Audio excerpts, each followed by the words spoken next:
For the past year, I've been keeping a dream journal because I've noticed that from what I remember of the nightmares I'm having, there's certain patterns that seem to be forming. I decided to read these and record them and upload them to YouTube, both so that I have a record in case my written record disappears and because other people might find it entertaining. This first entry is from January 6th, 2015. It reoccurs seldomly, less than once a month, I'd say.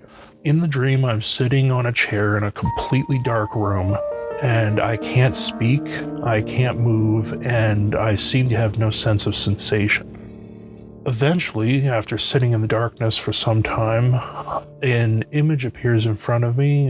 There's another man in the room. He's sitting in a chair, except he's very injured. He's covered in bandages like he's been through a fire or something, and his arms are missing from the elbows down.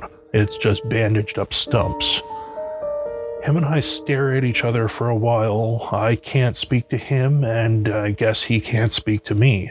I can't read anything from his eyes. He's about 10 meters away or so. It's too far for me to see his eyes clearly.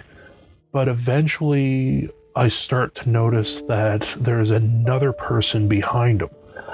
This person is a reoccurring image in my dreams.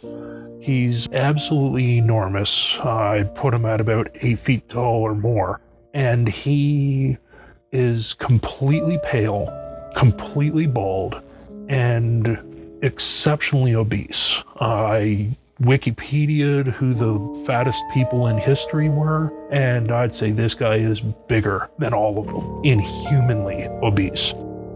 His gut actually hangs down to about his knees, and even his face is being pulled down by gravity. His jowls go down to about his collarbone, and even his eyes are almost completely covered by the flab of his eyebrows.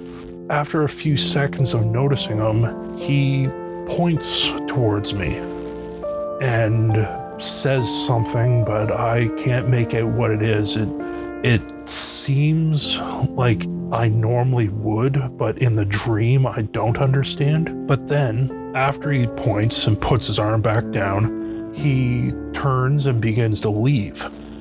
But it's then that I notice that as he's leaving, I'm hearing thumping footsteps from behind me going away.